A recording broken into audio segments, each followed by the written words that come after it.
Alright, so in this video I'm going to show you what a properly built Wunderbuild account actually looks like when you've got the foundation set up correctly. So let me share my screen and I'll walk you through it. Okay, so we're within Wunderbuild now, and probably the first thing to understand is that a properly built Wunderbuild account is structured around your entire project life cycle. So those life cycle stages are leads, estimate, job delivery, and then we also have the tasks that are associated with each one of those stages. So in our dashboard here, we can see we've got the leads module, we've got the estimations module, we've got the jobs module, and then we also have tasks which can be assigned across each one of those modules or life cycle stages. So everything in the Consystemised setup is built around this flow. Each module or life cycle stage has its own environment, its own boards, its own sub-stages, and also its own templates. So the idea is that the system is ready and waiting every time a new project moves through and nothing starts from zero.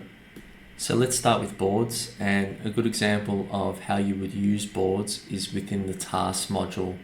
So if I go to the task module now and I click this boards drop down, you can see I've got different boards, and these are based on the different departments. For example, we've got a construction site items board for the site team, and then we've got these couple of boards for the project office team. And then there's also different boards based on different tasks and information that are being captured and documented in the system. So for example, we've got this project review / notes board, we've got a defects maintenance warranty board, we've got a site meeting board. So you can think of boards as a control room, and each one is like a space where you can record separate tasks and information for the different parts of the business. Now within each board we can also set up individual stages. So if I go to this leads, estimation and jobs modules, you can see we've got these individual stage columns. So what this allows for is you can move either your lead, your estimate or your job through the different life cycle stages within. So Wunderbuild makes it really simple just with this drag and drop feature, just to move, in this instance, a job around, and then you can get a management dashboard view of exactly where all your projects are at in the system. Now, whether it's at the leads, estimation or the job stage, one of the most common pain points I hear is that documents are stored everywhere and there's no proper document management system. So in a properly set up Wunderbuild account, every job starting from the lead stage is preloaded with a templated documents folder. So just to show you an example, if I go to this lead here and we go to documents here, you'll see this has already got some standard job document template folders. So it's literally starting from the lead stage, we can load in a completed questionnaire form, for example, or we can load in tender documentation received from the client. And then as we go through that life cycle journey with that client, so then we go on to an estimate, I go to that same lead, you'll see I go to documents here, I've got that same document folder template system that follows along the journey. So as you keep storing documentation, as you go along the project lifecycle journey with the customer, all that documentation can be stored in the one place, and it follows through even through to the job stage. So if I find that same lead, which has now become a client because we're at the job stage, and I click on documents again, you can see we've got that same document folder template system, and now we can start storing construction stage documentation like signed contract set plans, final contract or construction drawings I should say. We can store things like trade and supplier information. So there's a whole system and document template structure for where documents and information is stored, and everyone knows where to look because it's all structured in the correct way. Now, another key foundational area which I find is either overlooked or just set up incorrectly is a builder's cost codes.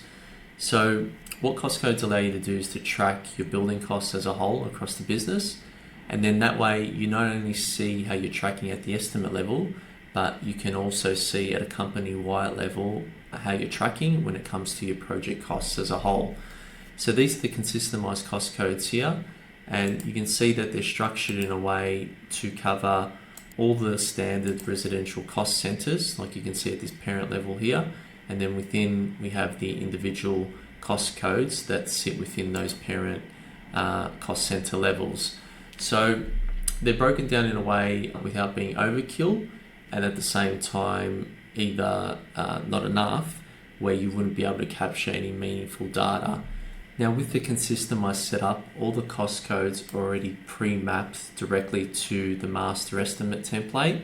So from a moment that a job is created, every cost flows to the right place automatically. So you can see here we've got the cost codes set at the cost category level in the master estimate, and then that way you're not having to do any guesswork or manually enter in the cost codes each time you start a new estimate.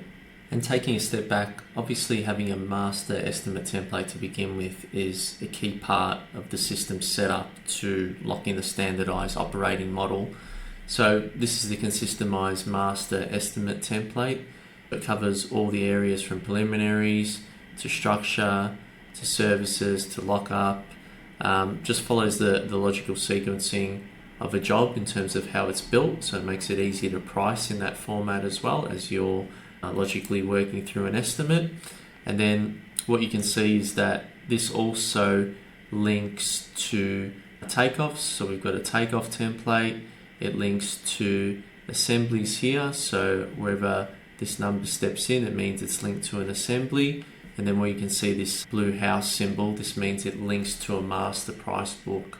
So everything's connected, and it gives you the system and that foundation to have a estimating system, so you're pricing jobs correctly from the start from the same template. And obviously you can go and create your own individual templates as well for different types of jobs, estimates that you're quoting. And then from there, what we can also do is template all the other things that follow on from when a estimate has been prepared. So then we've got our estimation designs, which are our quote proposal templates, got specification templates, and then we follow through to the job stage with schedule templates, site diary templates, email templates, checklist templates.